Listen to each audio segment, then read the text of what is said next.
O'g'lim, bugun oshnalarim bilan men o'tirishim bor. Pul tashlab ketgin ko'proq. Bo'ldi dada. Mana shu pul yetsa kerak. Yetmasa kartadan tashlab yuboraman. O'g'lim, bu yerda ko'p ekani, menga ozroq bersang ham yetardi. Men qolganini olib qo'ygin. Ya dada, bu nima deganingiz? Yoningizda tursa, xohlagan narsangizni olib yeysiz-da. Bizni ham toy chog'da bir yuvib qo'ying vaqtingiz bo'lganda. Ish qurib o'tadigan joylarimiz bor. Ha, bo'ldi dada. Dada, shu mashinani benzin tugab qolibdi. Keyin bir o'rtoqlar bilan o'tirishim bor edi. Puldan bersangiz borib kelardim. Men hammasini olib qo'ya qol.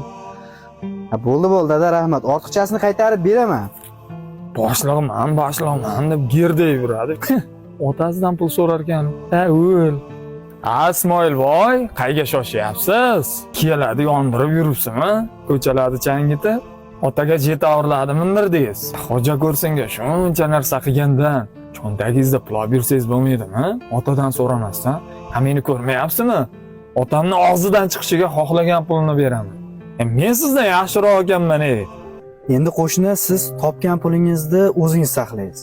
Ha, men topgan pulim hamma davlatim otamda turadi. Otam mendan emas, men otamdan pul so'rayman. Chunki men o'zim ham topgan davlatim otamniki. Otam meni og'zimga qarab turganda, men otamni og'ziga qarab turganim yaxshi. Chiqaverasiz, osh qilib beraman qo'shni. Men dunyodagi eng zo'r farzand bo'lsam kerak. Chunki otam pul so'rasa, onni da beraman, xursand qilaman.